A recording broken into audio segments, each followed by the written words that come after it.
I'm gonna make him an offer he can't refuse.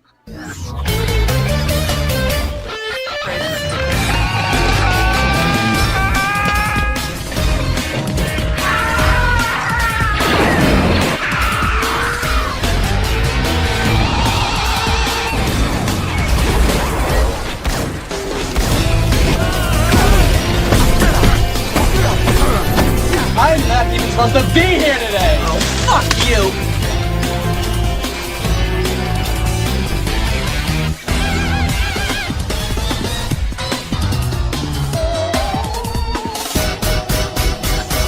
Come on, you want me to drive? You're supposed to be suicidal. Remember, I'll Anybody drive. a drive? Get in the car. Fuck me in the ass. Fuck you, you fucking stupid cunt.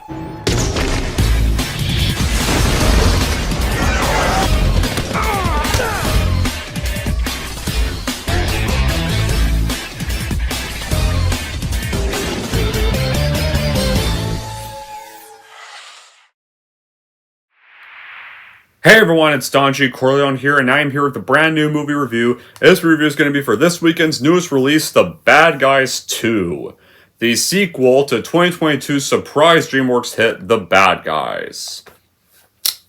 So, what is the plot of The Bad Guys 2? So, as you all remember at the end of the first Bad Guys film, the bad guys had turned themselves in, they went to prison, they turned good, and they stopped Marmalade, the real meteorite theft, and proved their innocence.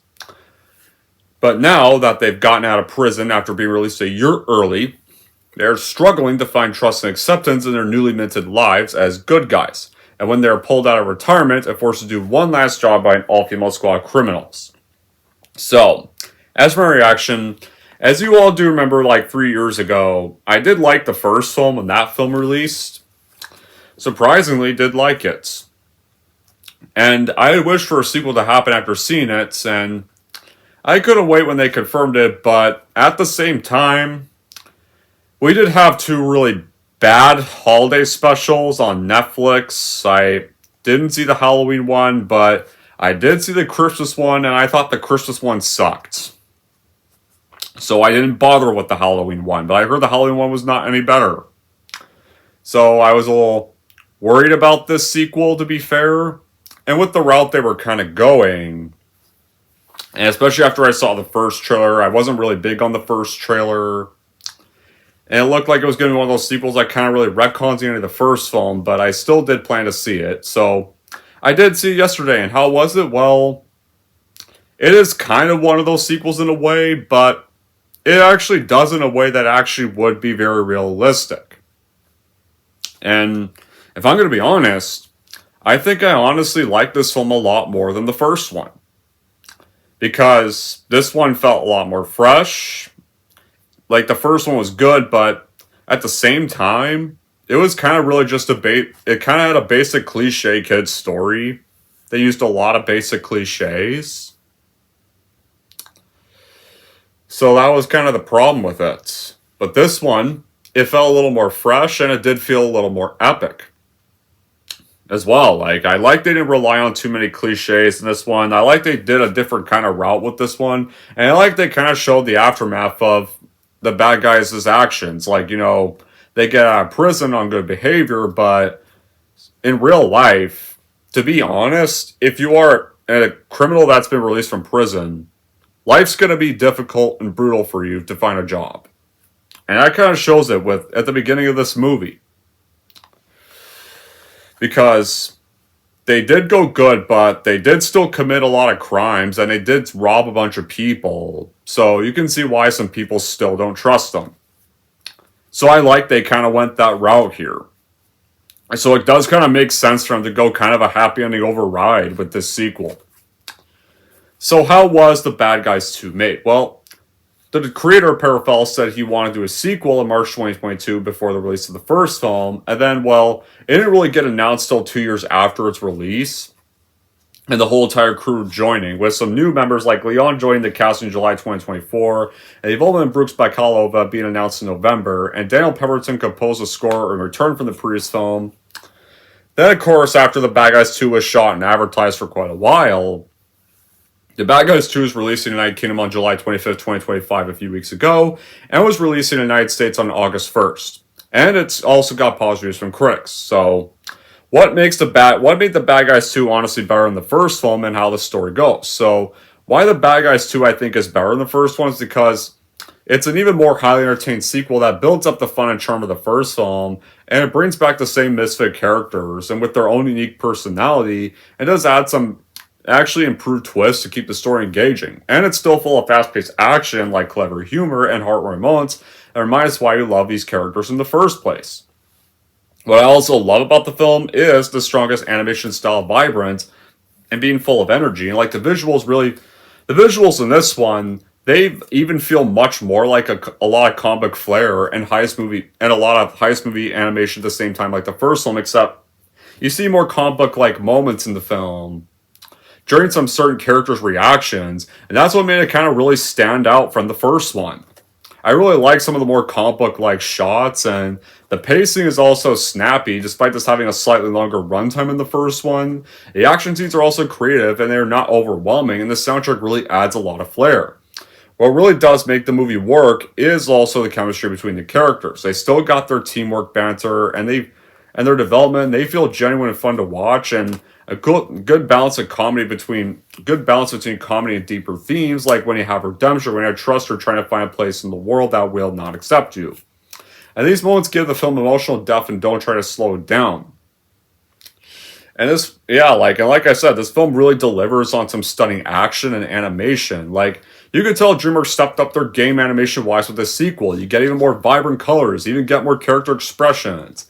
The action there's less obvious cliches in this one. I mean, you still have some cliches, but they're not the cliches. I wouldn't say they're as obvious as the first one, which is a good thing, because there was some stuff when they did certain cliches I did not like they did in the first one. Like, in the first one, around the middle act, once the Crimson Paw was revealed to be Diane, like, at first, before that happened, and when kind of Wolf and Snake got in that fight, and at first it seemed like they're going to go the third act breakup route, but then the Crimson Paw shows up to break them out of jail, and it turns out Diane was the Crimson Paw the whole time. Like, at first I was a little surprised, like, maybe they were going to kind of subvert that whole third act breakup trope, but maybe like they'll still be a little mad at each other during this time, but know that there's more important things. But once they get to land, then they do the third act breakup in the most obvious way possible in the first film, and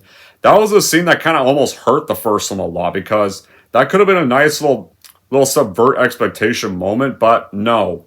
They still had to do that anyway. Like, that was one of the biggest problems with the first one I had. Despite liking it, like, I really just did not like that scene at all, and in kind of a way, it just did not work at that time. But thankfully, there is none of that in this sequel. They actually don't do. That's why I like this sequel better, because it doesn't do a lot of that stuff in this one. They actually don't make the cliches important to the story. They actually focus on what's really important. Like, I like that DreamWorks really improved a lot of stuff with this sequel. Like, the action cinematography are really gorgeous, and heck, like, this action stuff, it really feels like you're watching an actual live action film and not an animated movie with the way these action sequences are done. So, how do we start off the film? Well, we originally start off with a heist that happened like kind of 4 years before the events of the first film. In a way, because this is obviously set a year after they got out after the first film, because you remember in the credit scene they got out in the post-credit scene of the first one, because they were in prison for a year. So, but this is obviously 4 years before the events of the first film in a way, but it says 5 years earlier, but obviously the first one happened the year before the events of this movie, so it is technically 5 years, but 4 years before the first one. But the point is, we see how the bad guys got their trademark car in the first film, and I think either Webbs or Piranha were on their first heist with the crew, and they're in Cairo, and they basically steal this car from this guy, and they give him a confetti bomb as a gift, and in a way, and they have another epic police chase and once again, guys, I saw both these films in D-Box, and the reason why I saw this sequel in D-Box is, well, because it was because I liked watching the first one D-Box. One of the best D-Box experiences of my life. Like, these films feel like they were made perfectly for D-Box motion capture. Like, and that's a seating in my area where the seats move. Not like 40X, but it feels like these films are actually well made for D-Box. So of course I had to go see the sequel in D-Box. The D-Box ticket's worth it with this franchise. Like, and it's still just as epic in D-Box as the first one was. So they steal their car by well, that's a car they did have because, well, that car got destroyed at the end of the first film when they saved Snake. So Wolf now has this really crappy car that doesn't really work well, and he pretty much breaks the fourth wall again to recap the viewers of what had happened when you last saw them. And now Wolf, Shark, Piranha, and Webbs are trying to find jobs. None of them have any luck because well, this goes a pretty realistic route. If you were a convicted felon who got out of prison and try to find a job, it would be impossible for you. It is actually kind of life. So I like that this sequel so the happy ending override here actually works and makes sense with this first film. If they were just automatically accepted in society by this film, then that would really just make no sense because they were still criminals. They did still steal a lot of stuff, and they still did commit a lot of crimes before they turned good. And Wolf tries to get a job at a bank, but it turns out it's one of the banks that they did rob multiple times, as you saw in the trailer. And at first, the bank owner seems like he may give him a chance, but it turns out the bank owner doesn't actually. But it's clear he doesn't want to, and Wolf sees him shredding up his resume.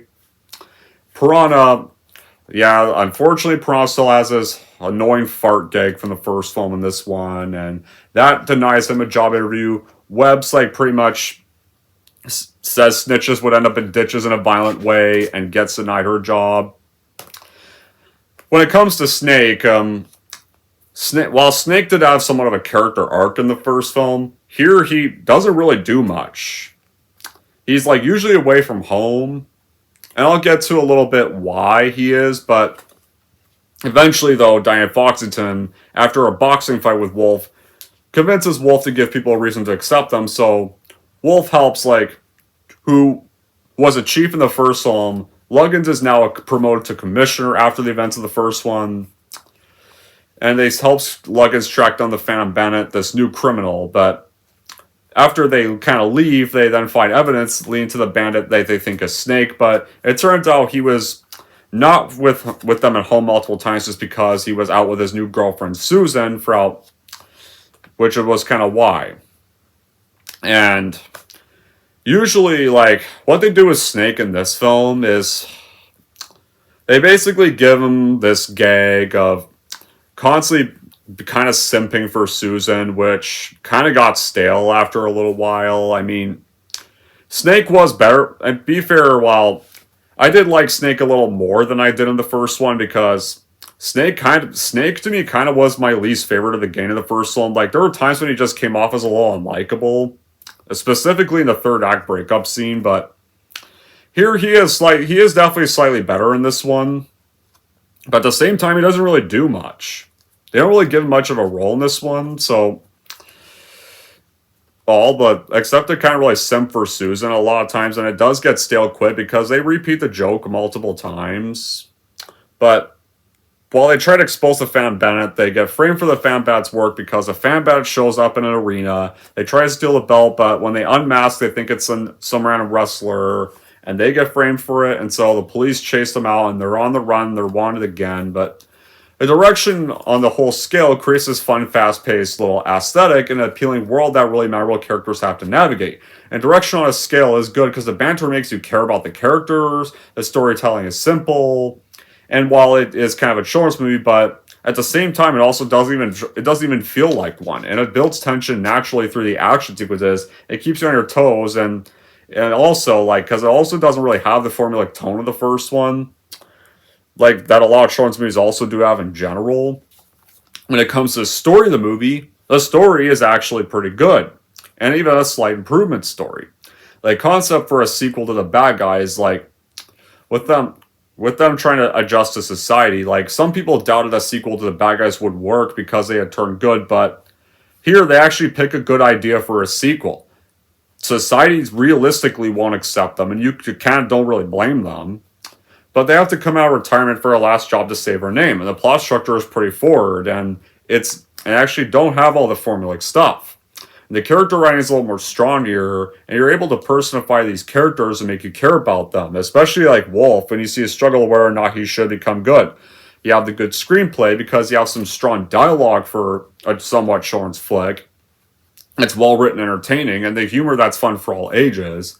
And the symbolism is very well done because you deal with stuff like wanting to be good, even though like everyone thinks that you'll never change at all.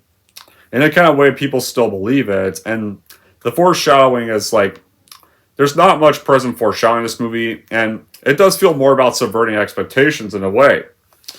Right here, and they actually do that much better here. When you accompany the wonderful animation of the story, it really works well when you're in the bad guys universe. You have a good redemption arc that's baited by a score, and an entry that's very entertaining engagement and family friendly, and not being too family friendly as well, and also being perfect for adults. You move at a decent pace, and it balances antics with lore. You get the callbacks to the first one at the right moments when they progress the story, and the comedic antics, like, there's some that still don't work, like, they still have Piranha farting for his gag, or Snake simping for Susan. That stuff doesn't work, but some of the other comedic acts, like the wedding scene, definitely was funny. Or when they're trying to find jobs in the beginning, that's funny. Or Shark's little, I'm a panicker, whatever he hits stuff, like that, those were funny moments. Those got a laugh out of me. And the story has many engaging elements that fans can relate to. With a strong voice cast, like Sam Rockwell still does great as Wolf, and the rest of the cast does do their styles well.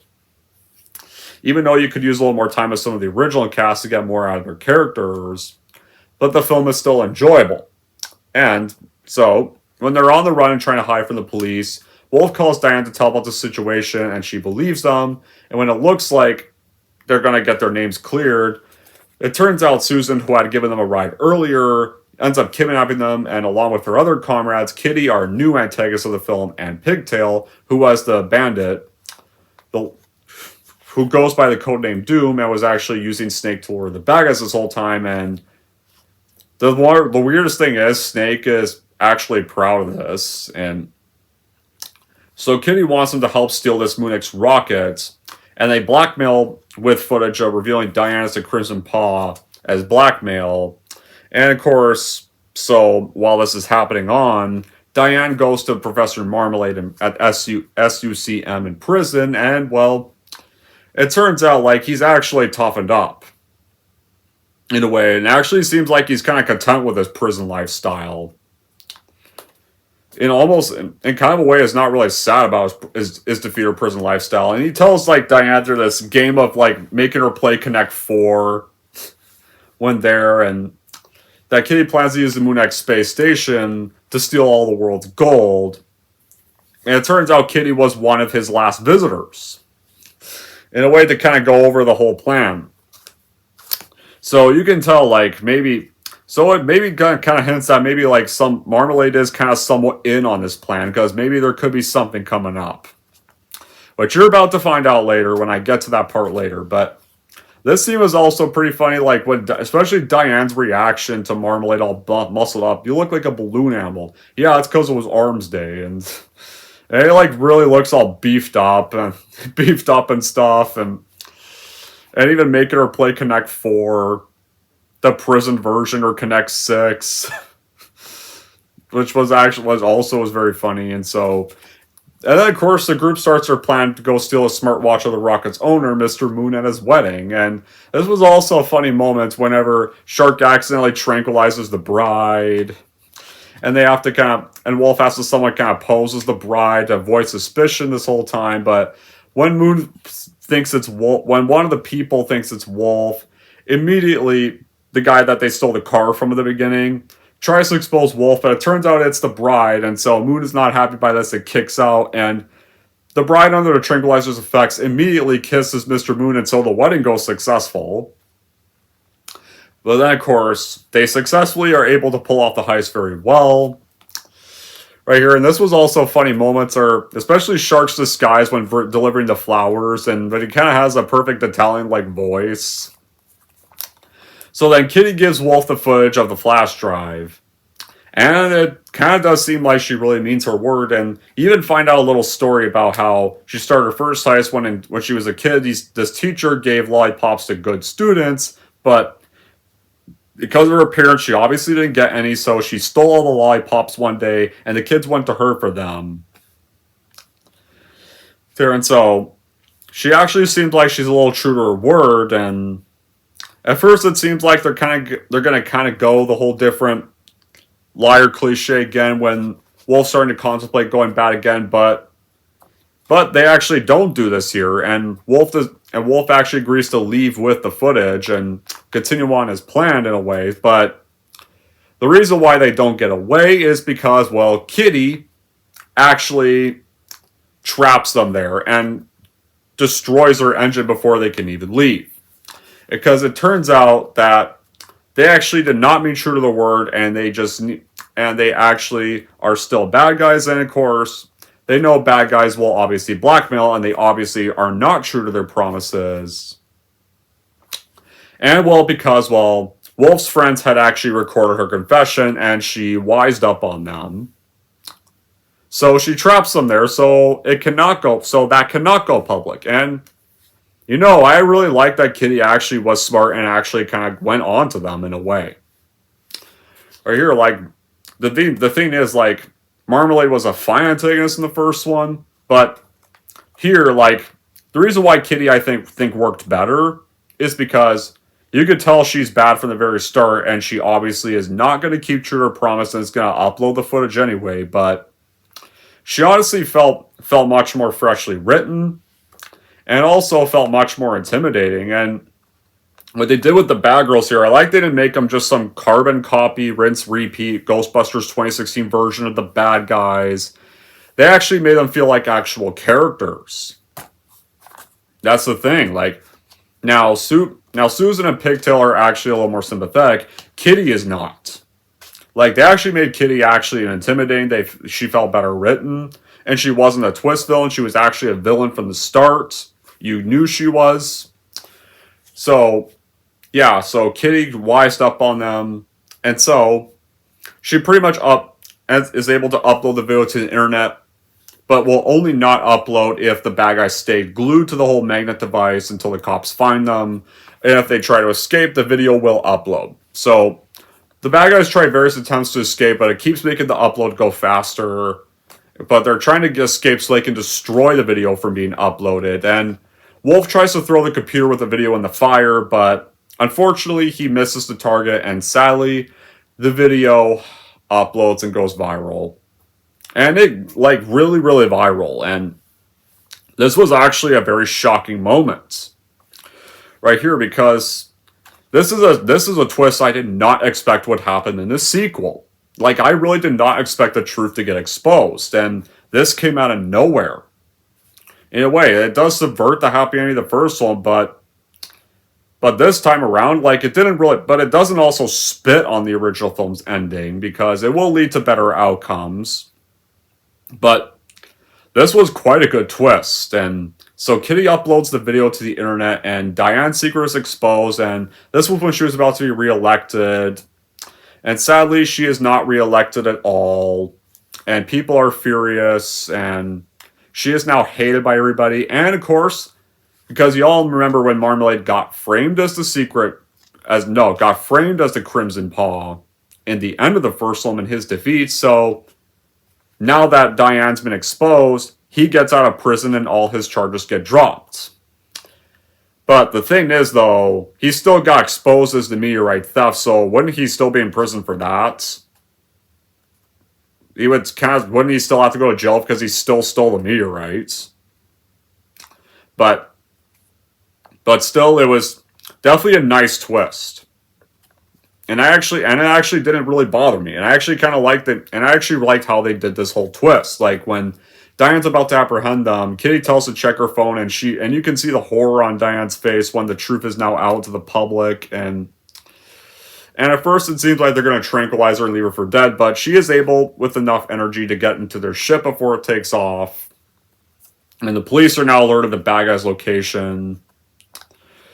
And so, once the bad guys are spotted by the police, Luggins arrests the bad guys and puts them in an SUCM van to go back to SUCM. But while they're being driven there, she does stop the car. And because, well, when Shark accidentally knocked her out earlier at the wrestling scene, they obviously left a note saying that they were sorry. And she stops the car and admits that she actually knows they're the only one she can trust to stop this whole rocket from being launched, and helps them board the rocket by this helicopter. And even after they see the rocket go, and so Luggins helps them get there, but she tells Wolf that when they get back, they're still going to jail, but still gives a salute by. And so, the movie does double down on the comedic energy, the sharper jokes, and the hilarious situations and the character interactions. Shark really steals scenes with his comedy disguises, and the bad girls are pretty intimidating, and especially Kitty are pretty intimidating antagonists, and they add mix of humor and sass to the story and action. And what makes the bad guys too special is that while it is a family-friendly movie, it's not a watered-down family-friendly movie, and it actually does deal with some real-life adult situations. It's not afraid to actually touch up on the realities of what would happen if you were a criminal. And there's great messages about teamwork, trust, and doing the right thing. The story is much more sharp, it's more fresh, and it's still full of heart, diving deeper into emotional lives of characters, and still the balance with the action, comedy, the character development as well, and new characters like the bad girls add a layer of energy and intrigue to the story with their villain roles. They're complex, intimidating, fun, and actually pretty electric on screen. And I like they're not a carbon copy rehash of the main characters. And they're actually different characters this time around. It's just 3 members and it's not 5 members. And you kind of enjoy every moment they're involved. And the score and soundtrack are also a great highlight. They're cool, sharp, and they're full of character, and they add flavor to every scene. So, now we get on with the finale of the movie. So, now the finale goes is once the bad guys are on the ship, they see it's a twist. They see it's actually a twist and turn.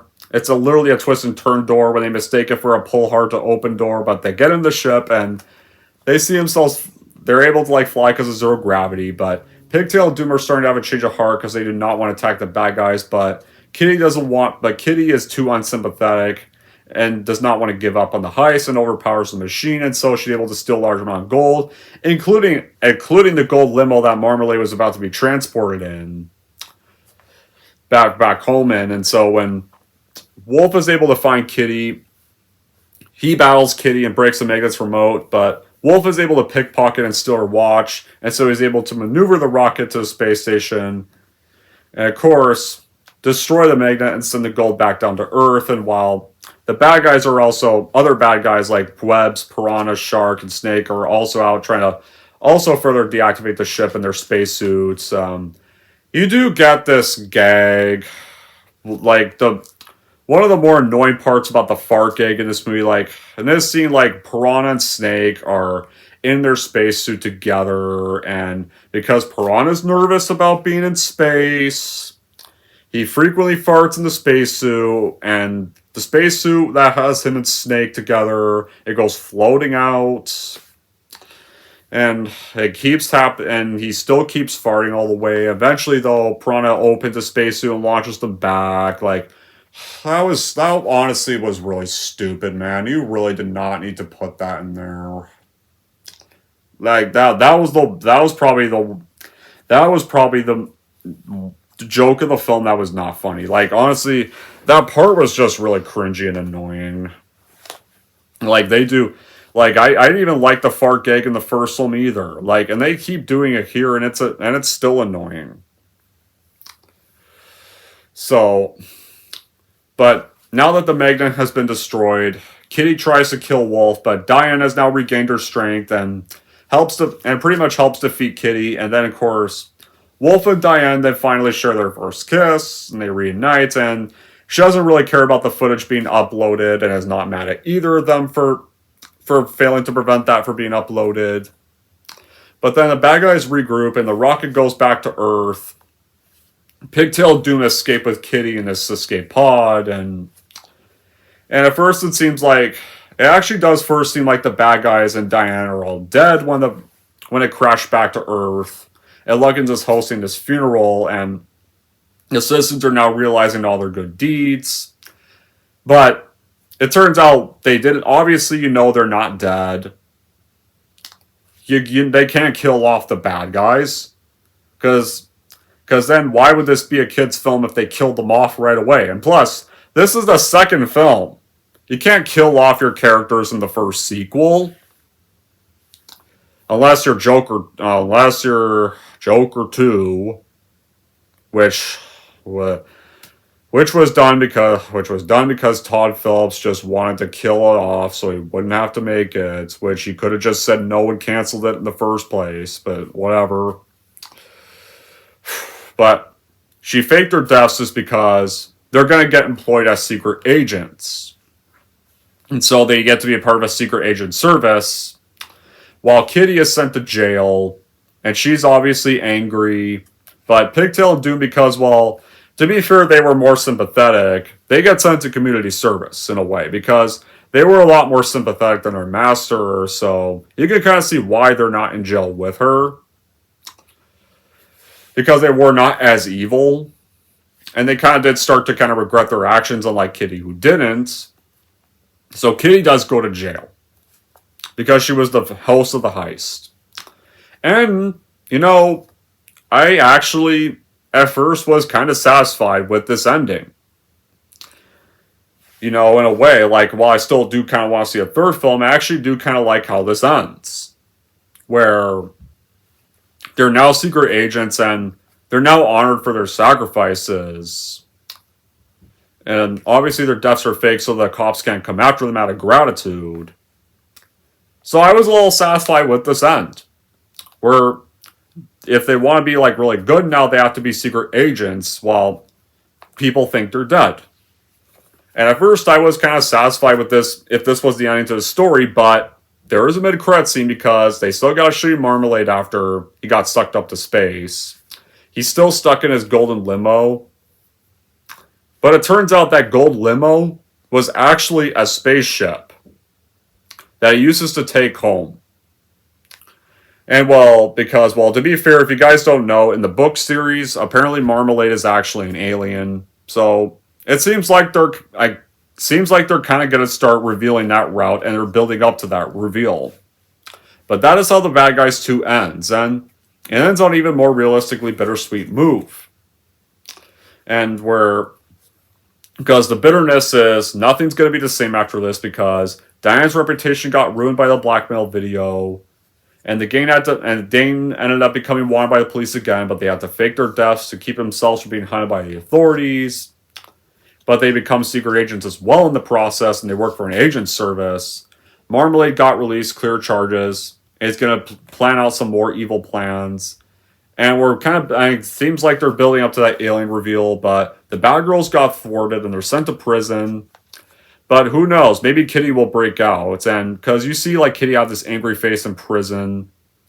Like, maybe she could be contemplating an escape and could be contemplating revenge or something. And, if a furful happens, maybe hopefully Marmalade and her team up for the third film to kick off more evil plans. Maybe if they do a third film, maybe they should do that. They should have both of them team up, because this movie kind of hinted that the two could be working together on this one. So, like, maybe have that be the third film. They actually, maybe, like, they team up. Maybe she breaks out and they team up. I would like that for the third film. And Luggins actually made sure the gang was honored for their sacrifices and giving them the agent jobs, so they can still continue going good. But it was a nice ending. Now, does the movie have any bad qualities? Yeah, it does. I mean, my bad qualities with the film is that the gag of Snake simping for Susan gets old and annoying pretty quick, because it happens on repeat throughout the film. You still have the gag of Piranha farting when he's nervous, and the spacesuit scene was especially the worst use of it. The movie does get a tad bit off balance at times with the humor. to the point where it kind of gets a little overly over the top and silly. One problem I think people will have with the film is that it does, if you liked the finale of the first one, well, I hate to do this to you, but they retcon it, unfortunately.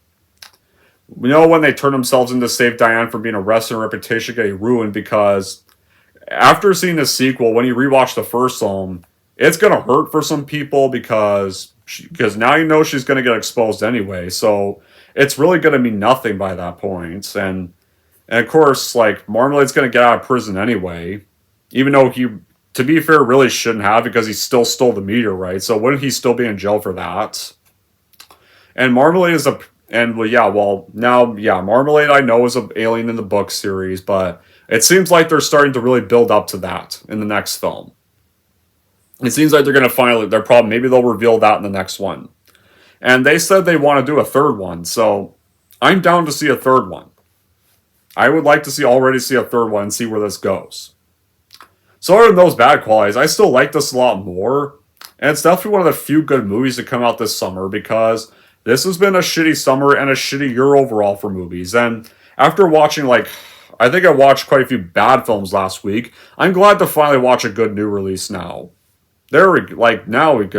Like, I expected this to kind of just be an alright sequel to the first one, but surprisingly, this ended up being a much better sequel. Now, I still think Day the Earth Blew Up is a better film than this, but I would definitely have to say this would be one of my top 10 favorites of the 11 favorites of the year. I don't know where I'd rank it, but it's the second best found movie to come out this year. So in the end, you like The Bad Guys 1, you'll definitely love this movie. So I would give it a watch and buy The Bad Guys 2 for your collection for sure, no doubt. If we're going to rank The Bad Guys 2, here's how I'm going to rank this movie. So overall, if you're ready to see the gang back for another heist, then I would totally watch and buy The Bad Guys 2 for your collection for sure to see what happened after you last saw him 3 years ago. If we're going to rank The Bad Guys 2, I'm going to give The Bad Guys 2 an 8.5 out of 10. Alright, there we go, guys. That wraps up my review for The Bad Guys 2. Now I want in the comments down below, for those who also saw The Bad Guys 2 recently, what you thought about it, whether you love this movie or whether you thought this sequel was just not good. Until then, that'll be it for this review. Thank you all for watching. If you like this and want to see more, don't forget to subscribe to Don G. Corleone.